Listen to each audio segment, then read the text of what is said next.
sweets, or they give up alcohol, or they give up something. But fasting is not just for spiritual reasons. It's also beneficial to your health. Water, fresh juice, raw vegetables, and fruits. Fasting from food can actually be good for you, not just spiritually, but physically too. Dr. Chauncey Crandall is a cardiologist who studied the benefits of fasting. He says abstaining from food on a regular basis, even for one day, can remove harmful toxins and heal damaged organs. Well, please welcome back to the 700 Club a dear friend, Dr. Chauncey Crandall. Chauncey, good to have you with us. Blessings on you. What's all this business about fasting? How good is it and why? Well, you know, Pat, fasting is the big hot topic today. It is. And even in medicine, you know, there's spiritual significance and physical significance to it. But what we're finding out now is that people that fast live longer. Because of what? Well, there are all sorts of things that go on in the body that we didn't understand before. Yeah. We know that Mormons usually fast the first Sunday of each month.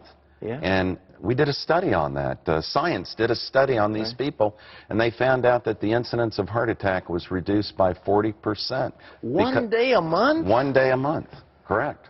Well, it's got to be a total fast to do that? A total fast. Yeah. 1 day a month. You know, there are all sorts of fasts, but I think the main point is that we need to cut down on the amount of food that we take in. Well, what does this do? What is the chemical process in your body as you're fasting? What goes on? Well, when you fast, you shut the body down. Okay. It's just like you sleeping at night. You know, your mind is repairing itself. The hormones in your body are reactivating. Fasting does the same thing. There's a benefit by decreasing the food intake. Actually, the body performs better. Well, are there some toxins and stuff that get excreted when you fast? Well, the main thing you excrete is fat, okay? And we want to get rid of that, okay? That's not too bad. 65% of people are overweight today. Yeah. But what happens is that we have found out that with fasting, the body likes to be under a little stress. And when you go through a fast, it puts the body under stress.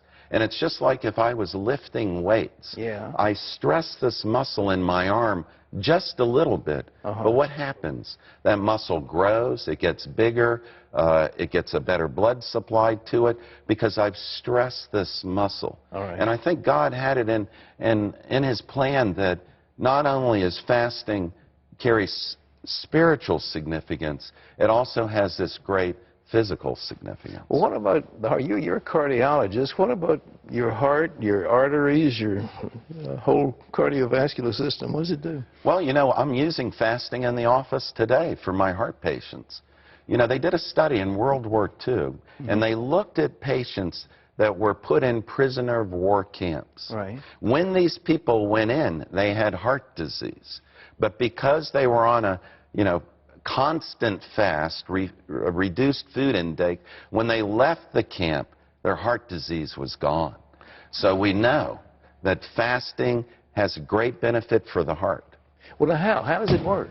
Well, it's simply by reducing your calorie intake is the first thing. But we know that when you fast, your cholesterol levels will drop dramatically.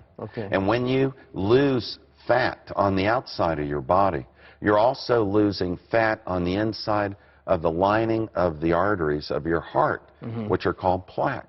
So fasting is beneficial for heart patients. You're removing the plaque? You're removing the plaque. You're removing the fat lining that has accumulated over years on the inside of the arteries. You're reducing that and improving the artery, actually. With heart disease, the whole property of the artery is restored. And the property of dilatation of the artery, constriction, all the elements that are released on the lining of the artery improve. Well, how many days? Those prisoners are in there for years. I don't think we can do that, but I think we can take the recommendation from different groups that really 1 day a month would be a minimum, but I would recommend 1 day a week. And often my wife and I will fast every Monday.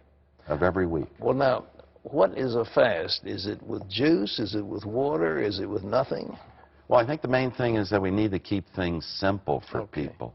You know, many people are going through difficult times, so we can't go off in all different directions and buy expensive things to fast. What we need to do is keep things simple. A water fast. Okay. Going without food for the whole day and simply taking in fluids. Water would be the first. Okay. The other would be possibly a juice fast, would be the second type of fast. And then the third would be restricted food items that we could Well, you work would think that during a fast your body would lose all kinds of essential minerals and vitamins and things like that. Is that true? No, that's not true. It's not true. Because, you know, this body has the ability. We know that Moses fasted 40 days and Yeah. Jesus fasted 40 days. And there have been scientific studies. This body has enough fat in it that it can last 40 days without food by just simply